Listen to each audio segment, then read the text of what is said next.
What's going on, guys? Zach here. In this video, this is a short little snippet of a full, big, long breakdown of how I edited and put together my short film, Freelancer. Now, this is a big old breakdown of the whole thing, but I wanted to give you guys a comprehensive tour. It's like a editing commentary timeline thing for you guys to learn what it sort of takes to edit a short film, like my latest short film, Freelancer. If you guys want to look at the film, you want to have a download link to a full high-res 4K version of the movie, along with a much longer version of this, you can go onto our website, Pocket Film School, but I'll talk more about that at the ending of this video. Let's hop into the timeline and start exploring the editing process, the storytelling process of a short film. So here we are within my timeline. I edited this whole film in Premiere Pro. I could have probably done this in a lot of other editing softwares. Premiere Pro's my weapon of choice, though. Inside this timeline, you're going to see that I have 3 different timelines available. This is my first preliminary edit. So this is actually the first thing that I sort of assembled. Now, my original assembly was actually done in using proxies. We shot the entire film on a red helium, which had to shoot on a 8K, and cameras are not my strong suit, but from what I remember, we shot on 8K, which the reason why was because we were shooting on anamorphics, and with anamorphics and then on the helium, if we were to shoot at a lower resolution, it would have cropped in onto the sensor, and we would have gotten full wide shots, which I really needed for this movie because we had limited space in certain locations. So a lot of the time we shot from 6K to 8K so we could use the whole sensor, but obviously that can slow down the editing process immensely, especially when you're working off of said laptop like this one. So I don't have a powerful machine, so I had to create proxies, but luckily Red creates proxies within it. So I edited my whole timeline in about a 2K timeline and then reconnected said proxies by doing a reconnection process, which actually is a little bit of painstaking, but basically what you have to do is click onto each individual shot, press make offline, and then reconnect it to the higher res shot, and you do that with every single shot, and then you got to watch the whole movie through. If you guys know of a faster process of this, please let me know in the comments. So that's the first part of this whole film. So that's this timeline, but then if we kind of skip over and look at the other timelines, this is now with the timeline sort of reorganized. Now I had to reorganize my timeline and clean it up for color by putting it all sort of in the same level. So as you can see, this is sort of like a disjointed, disconnected timeline with all these mixed up different levels. Whenever you work with other collaborators, let's say colorist or post sound, you might want to send them a little bit more of an organized timeline. So the only shots that sort of bleed into my second level are my VFX shots, but everything else is on one line. So that's something to know, but let's go into the more scattered, disorganized timeline because it's a little bit easier to explain my shot choices and whatnot within there. So let's zoom in, scale in El Timelino, and let's start from the very beginning. Now, the beginning of Freelancer, for those of you who haven't watched it, watch it first, because the majority of this is just going to be a huge spoiler. So there'll be a link to it in the description below, but this will sort of give you guys a better view. So for my short film, it actually opens up on 2 shots from my favorite place in the whole wide world, which is Tofino. Now, here's something to know about when you're filming stuff. This is from a catalog of shots that I shot like a year ago with no intentions for this going into a higher quality film. And if I had that in mind, I probably would have shot at a higher resolution.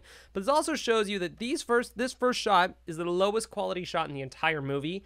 And it opens the film and it's like 720. So you have like a 720 shot opening up a film shot in 8K, and it stands up because of the mood and the color grading. So sometimes you can really salvage a lot out of a shot if it's done well. It doesn't necessarily need to be a super duper high quality. The next shot in the sequence is another shot. This one I shot at 1080, and then it's kind of played at real speed, pushing through these trees, and then I cut to the ear. Now, always have a catalog of the shots that you have captured over your filmmaking career, because you never know where those might go. And for example, these shots of Tofino that I don't think I've ever really used finally made it into something.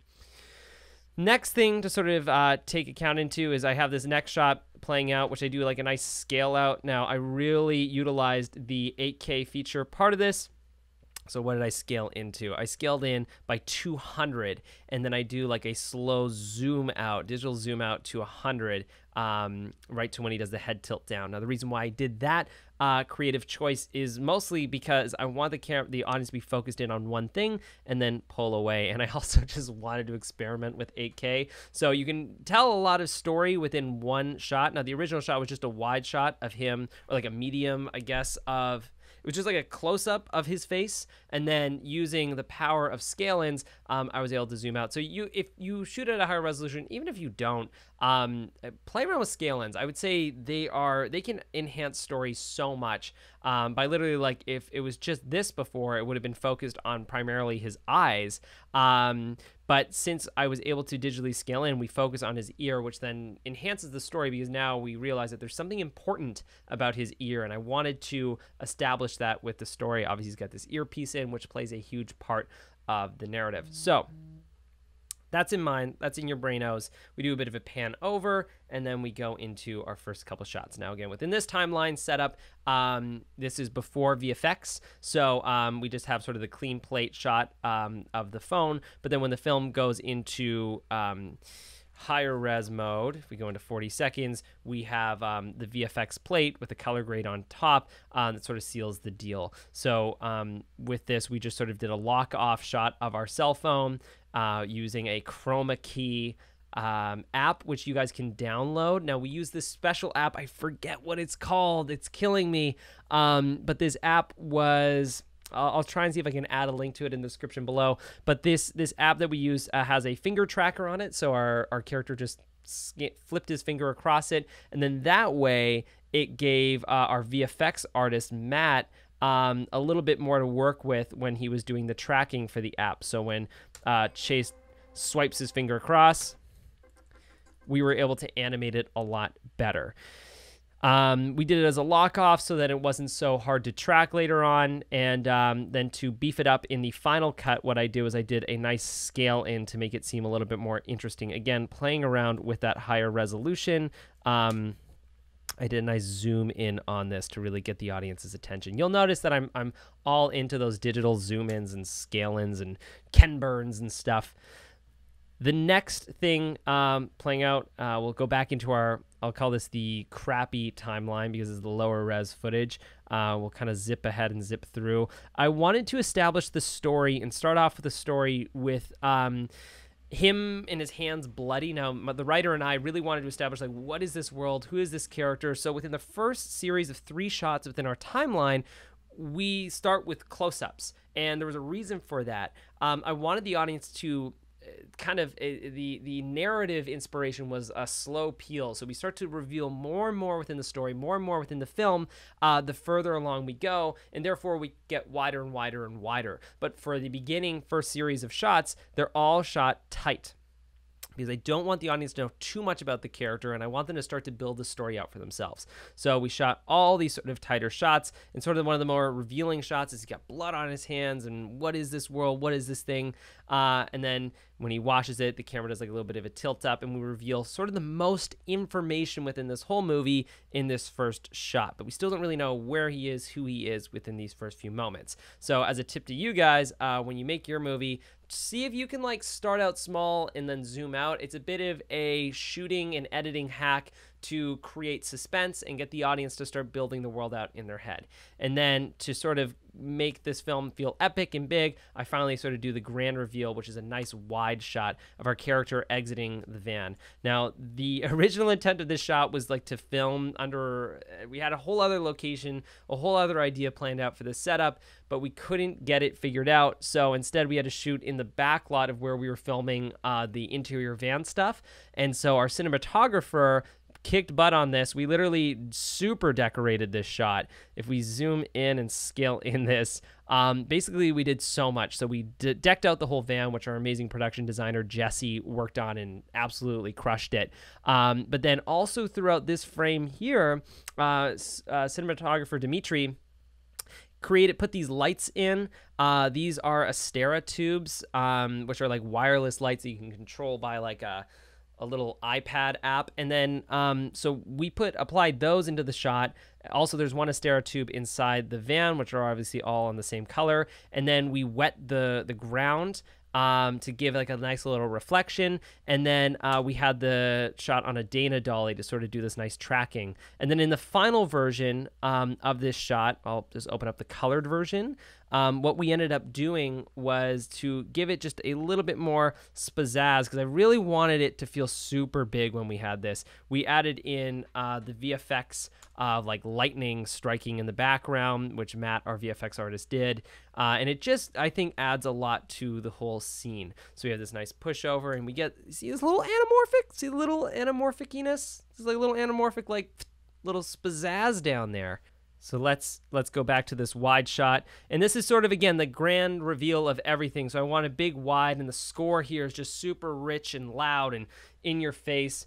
As the camera tracks over, we do like our big reveal. We see all of this little like tiny production design stuff. So one of the big things that we did was we wet the ground, like I said before, but that adds so much depth. If let's say that ground wasn't wet below, we would basically just sort of have a kind of boring parking lot. So if you guys want to boost up the production value of your movie or scene or whatever, I'd highly recommend trying something like wetting the ground. If you're shooting exterior nights with like lights around, really quick way to boost up things. And we just poured buckets over, and it looked great. The next thing is, with this shot, we sort of do this nice reveal when we sort of pan over and we sort of show the scene of the crime, and then we do Chase's reveal. So let's go back to my regular editing section here, and we'll go into this selection of shots. So what I wanted to do through this series here was kind of do a reveal from the back of Chase, sort of see what he's seeing.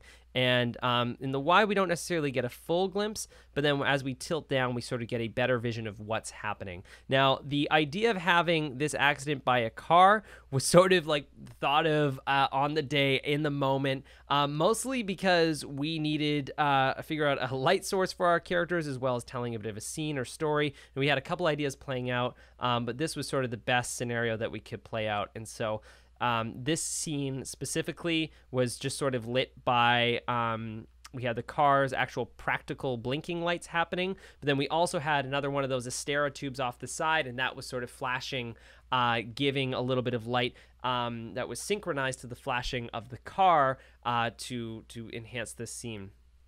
So that's sort of how we played out this moment. And again, what I wanted to do, coming sort of from a directing standpoint, was again going back to sort of that slow peel, revealing more about our movie and scene. The big thing I wanted to do is start with shock. So shock number one, at least in my head, is revealing this guy. He's got a little bit of blood on his face, and then if we trim kind of forward, second shock I would actually say is then the phone. We see this app we've never seen before. What is this? I'm starting the movie with questions, which is creating an interesting dynamic for the film. And then I'd say the third question within the first 50 seconds of the movie is the blood on the hands. And so I think as a narrative thing that can really propel a film, at least with this one, is start the audience with lots of questions and mysteries that they're trying to solve throughout it. Now, this was sort of developed within the writing section of the film when Neil and I were constructing the story, but visually, there's no dialogue playing. There's not really a lot of audio. We just have score, sound design, and these little elements to create questions. And I guess the very first question is this, which is known as the cold opener within a movie. It's basically an unexplained thing that comes back within later of the film, but again, it just starts a bunch of questions for the audience. Now, that is sort of my first sort of opening breakdown. If you guys are wanting to watch a little bit more of this video, you can go onto our website, pocketfilmschool.io, where I do a full, much longer breakdown that ranges around the 45-minute mark. So if you guys want to watch that whole screen cap director breakdown video of the entire short film Freelancer, recommend taking a look at that on pocketfilmschool.io. You guys can sign up for the course, watch the whole version of this, as well as get a high-res download of the movie, along with some other cool perks that go along with it. But that's it for this. Thank you guys so much for watching. And for those of you who are watching this as part of Pocket Film School, continue watching, because we're going to dig even deeper into the director, sort of editor commentary of Freelancer.